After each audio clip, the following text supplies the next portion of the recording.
What is up, college sports fans, fellow members of Mountaineer Nation? This is Coos, and I'm coming to you direct from the hills of wild and wonderful Almost Heaven, West Virginia, and this is Coos' Corner, and I'm here with a special guest. I'm here with Hey, Trent from what's Trent and up, the Sipp. guys? Trent, What's up? how you doing? Hey, doing good. Yourself? I'm good. Why don't you tell my viewers a little bit about yourself and where they can find you? Okay. My name is Trent. I have a YouTube channel called Trent the Sip. Make Ole Miss videos, make reviews, vlogs, kind of stuff like that. I've been doing YouTube for about 4 years now, 4.5 years. Really do enjoy it. Awesome. Everybody go check out Trent's channel. I'm going to put a link in the description box so you can go check it out. I ask that you please go check him out. Please subscribe, like his videos. I think you really enjoy his content, especially if you're an Ole Miss fan or an SEC fan or just college football fan in general. But what Trent and I are going to do today is we're going to break down this Allstate Sugar Bowl game between Ole Miss and Baylor. So let's get started. First, the game's going to be played on January 1st at 8:45 p.m. on ESPN. The odds to the game, I always like to do that. Ole Miss, 51.6% chance to win according to ESPN, whereas Baylor's at 48.4% chance. And then Vegas has Ole Miss at -1.5, and the over/under on the game is 55. So, and then when you look at team stats, which I also like to do, you've got points per game. Baylor's at 32.5. Ole Miss is at 35.9. Points allowed, you got Baylor at 19.2. Ole Miss at 25. Total yards, you've got Baylor at 430. Ole Miss at 507. Yards passing, you've got Baylor at 216. Ole Miss at 282. Yards rushing, you've got Baylor at 215. Ole Miss at 224. Yards allowed, you've got Baylor at 348. You've got Ole Miss at 428. Passing yards allowed, you got Baylor at 231. Ole Miss at 246. Rushing yards allowed, you've got Baylor at 117, and you've got Ole Miss at 182. So really, Trent, when I look at these stats, I mean, pretty much Ole Miss has the advantage across the board offensively, and Baylor has an advantage across Yeah. the board defensively, Yeah. which makes for an interesting matchup. So, what's your take on the team stats? I really do believe this is going to be a good matchup. I think it's going to be pretty close, pretty even matchup. Just like when you look at both team stats, both teams, pretty good offensively, defense pretty good as well. And you really kind of break this down and look at the stats, comparing the both teams. This looks like a pretty even matchup. Both teams can pass, both teams can run. Both teams have some pretty good quarterbacks. Both teams have some pretty good running backs. Both teams have good receivers. I really do believe this is going to be a very close game. But I'm going to tell you what I really think is going to help Ole Miss. And Ole Miss, we've had problems really half the season with injury problems. This game, we will have everybody back in this ball game. We've had receiver injuries, for sure at receiver, really just injuries all across the offense, the defense. But in this matchup, we'll have everybody back healthy. This will also be Matt Corral's last game as a college football player. I do believe Ole Miss will have a chip on their shoulder. I think Matt Corral have a chip on his shoulder as well. And Ole Miss will come out and play this weekend. Right, great. Thank you for that. And I agree. To me, which I'll get to the player stats in just a minute, but I really think Matt Corral is the difference in this game. I mean, heck, Yeah. the guy. Well, I'm gonna go ahead and get into that real quick. He's 260 out of 380 passing, 3,339 yards, 20 touchdowns, 4 interceptions, averaging 12.8 yards per completion. He is top 20 in the nation in 8 different categories. Yeah. I mean, the guy's just, in my opinion, He's a beast. In my opinion, he's the second best quarterback in the country behind, obviously, Bryce Young. Yeah, that's fair enough.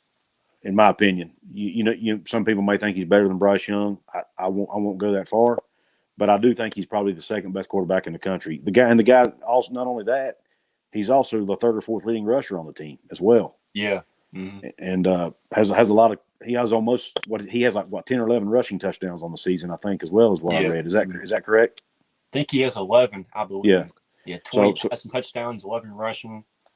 Yeah. So he can hurt you just as bad with his feet as he can with his arm. Yeah. Mm-hmm. And so it's really hard to contain him. So better defense is going to have the work cut out for him in that regard. And I think he could obviously be a difference maker. When you look at some other team, going back to the team stats for a second, though, the one thing that stood out to me, and you and I were kind of talking about this off air, is the sacks department. Can you tell us a little bit about Ole Miss and what they do there? Oh, yeah, I can tell you about that. So Ole Miss does have some pretty good guys at defense. You're talking about sacks. First guy you think of, Sam Williams, number 7, defensive lineman. And he has 56 tackles on the season, which is not as many tackles as some of these other players do. But he has 12 and a half sacks on the season. The dude's pretty tall, pretty strong. Definitely hard to stop for sure. There's many teams who try to double team him on the season. And even if you try and double team him, still can't stop him. The dude is going to give Baylor problems. I mean, he's gave problems to every team this year.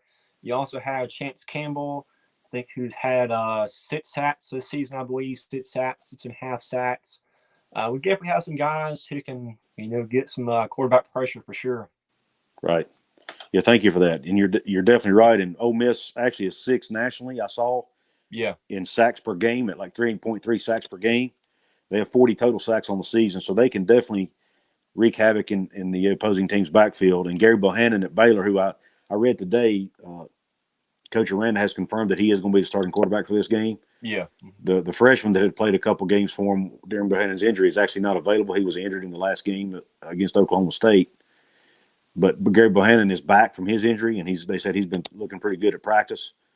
So I think Bohannon will be back. So you're going to have both starting quarterbacks battling it out in this game. Obviously, I give an edge to Corral there. But Bohannon, look at his stats real quick. He's not a pushover by any means. He's completed 64% of his passes. He's 166 out of 258. Obviously, he doesn't throw the ball near as much as Corral does. Yeah. Mm-hmm. He's thrown for 2,160 yards, 17 touchdowns, only 6 picks, and he's averaging 13 yards per completion. So, there again, you got 2 quarterbacks. This could be a clean football game. Neither quarterback throws a lot of picks. So I kind of expect a clean game in this one, honestly. And then when you look at the running backs, this is very intriguing because you've got 2 teams here. Everybody both teams have pretty good running backs. Yeah. Absolutely. Now, when I think Ole Miss, first thing that comes to my mind obviously is Matt Corral. Yeah. But you can't sleep on their running game. No, you can't. Explain a little bit about Ole Miss's running game and how good they are in that department. Yeah. Okay. So Ole Miss has 3 really good running backs. Jerry Ely, which is the starting running back, he's number 9. Ely has 121 carries, 703 yards on the season, 5 touchdowns. Next running back, number 24, Snoop Connor. Now, Snoop is kind of more like a bigger guy, kind of more physical. Anytime it's first and goal, second goal, anytime Ole Miss is inside the 5-yard line, Snoop is the man. Snoop has 119 carries on the season, 605 yards, 13 touchdowns on the season. And you also have number 25, Henry Parrish Jr. Now, Parrish a little smaller than other guys, but he is quicker. But even Parrish has 101 carries, 542 yards, 3 touchdowns on the season.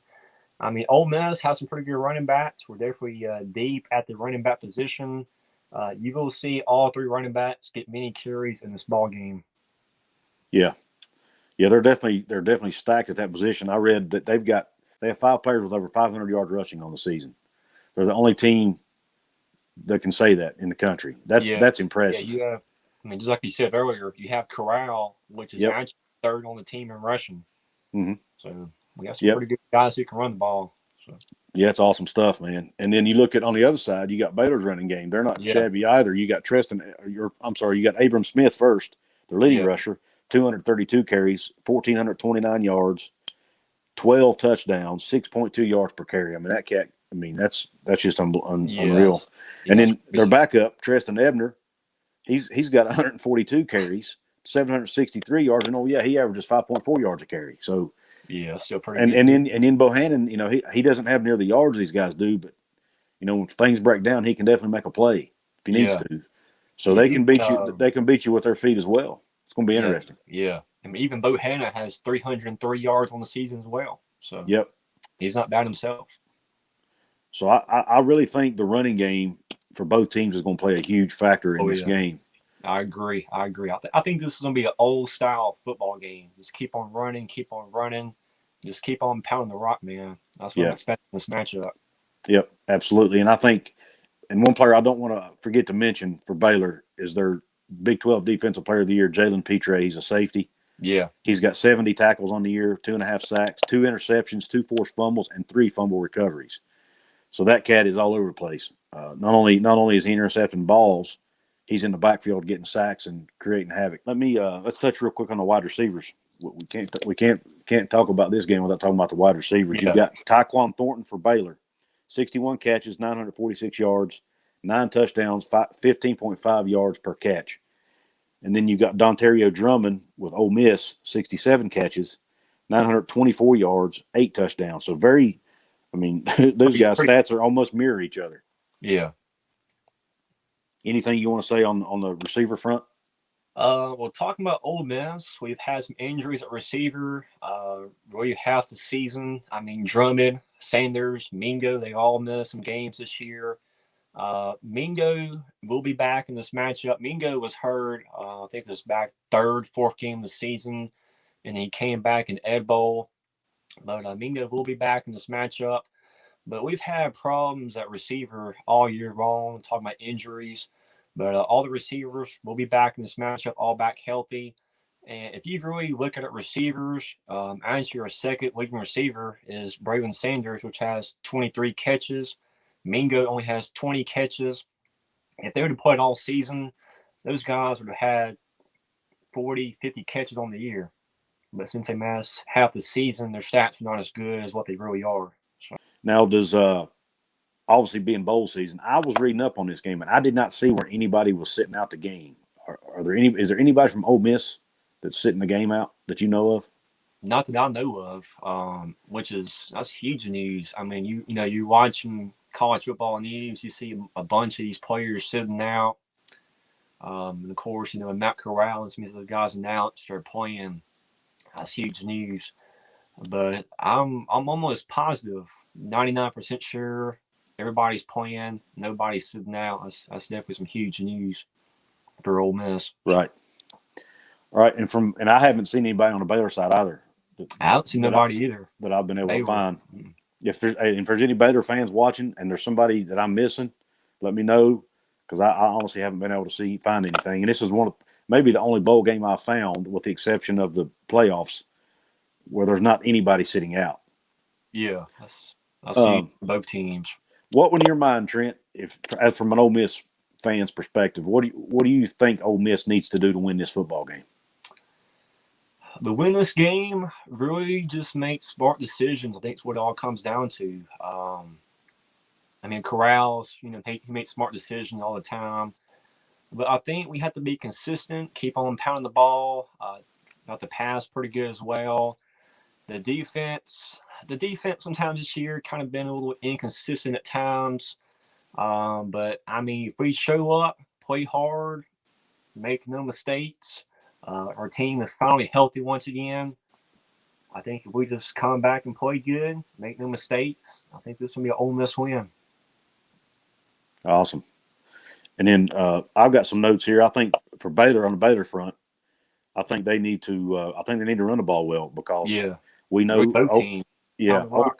Ole Miss likes to move fast. They like to run. I think they average about 77 plays a game or something like that. Yeah.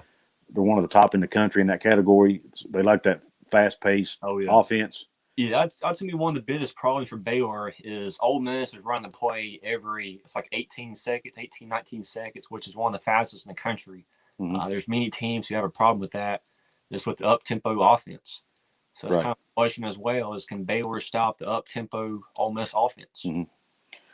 Yeah, Baylor's probably seen that a little bit in the Big 12, but I don't know that they've seen anybody run it with the same effectiveness as Ole Miss. That's the key. To me, that's going to be a factor, and that's why I think Baylor needs to run the ball well, because if you can keep the ball on the ground and run clock, keep that ball out of Matt Corral's hands as much as possible.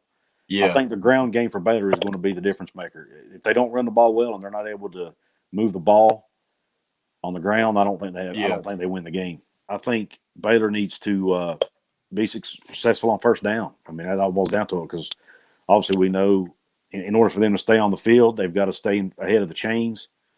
and they've got to have success on first down so that they can avoid those third and long situations where they can't, where they'll be forced to pass the ball. Yeah, and then that allows Williams and those defensive linemen for Ole Miss to just pin their ears back and go after Bohannon. What's your thoughts on that? Yeah, I agree with you, man. I mean, you pretty much nailed it, really. So. What do you think Ole Miss needs to do defensively? Defensively, to be honest with you, well, we run a 3-4 defense. Three linemen, 4 linebackers, and then drop back 4. To be honest with you, I'm not a huge fan of the 3-4 defense. I really wish we'd still did the 4-3. But I kind of wish we see some more blitz in this game, some more pressure for the offensive linemen. That's what I'm kind of hoping for. And if you just keep on dropping back, I don't think it's going to work quite as good for us. So for me, as an Ole Miss fan watching this game, I kind of hope we see some more quarterback pressure, more guys blitzing. Right. Okay. Makes sense. Yeah. Well, it makes sense. And you got score prediction. Before I'd be remiss if I didn't give a score prediction. Would you like to give a score prediction? Yeah, I can do one. So the score prediction this game, Ole Miss is averaging 35.9 points per game. Baylor is averaging 32.5. Actually, I'm going to take the over for Ole Miss on this one. I think with the whole entire offense being back, all the receivers healthy, Corral's last game, I think Corral's going to have a chip on his shoulder. I'm going with Ole Miss 38, Baylor 34. I think it's a pretty close matchup. Okay, I've also got Ole Miss. I have them, and I have the over. I've got them. I got it at 56. I've got Ole Miss 32, Baylor 24. Ole Miss's defense is better than I think people realize. When they think Ole Miss, they think of offense, but Ole Miss has a pretty dang good defense as well. One of the best they've had in a long time. Yeah, and it really is. I don't think Baylor's going to be able to. Basically, what it all boils down to is I don't think Baylor offense is going to be able to keep up with Ole Miss's offense. That's what it boils down to. Yeah. I think Lane Kiffin's one of the best offensive minds in the game. He's going to have his guys ready to play. Like you said, everybody's healthy. They've got, in my opinion, the second best quarterback in the nation. He's a difference maker, and I think Ole Miss. I take Ole Miss to cover, and I take them, and I will take the over at 56 with a 32-24 final score. That's where I'm landing at right now, based on my analysis. But I tell you, this was a tough one to analyze, man, because and I'll be honest, this is the one game, obviously other than my own team's game, West Virginia's game, this is the one game that I'm probably most excited to watch because of the evenly matched teams, and you've got the really good offense against a really good defense. Yeah, it's just an intriguing. You got Big 12 versus SEC. Yeah, really intriguing game to me. Would you agree? Oh, yeah, I agree for sure, man. 100%. Good deal. Well, listen, man, Trent, I appreciate you coming on. Everybody, once again, go check out Trent's channel, Trent in the Sipp. Puts out a lot of good content. I think he even covers, like myself, he also does a little bit of basketball as well. So go check him out. Please subscribe to his channel. Yeah. And Trent, once again, thanks, man. We'll do this again sometime. I really appreciate it, man. Absolutely. All right, everybody. Q Country Roads.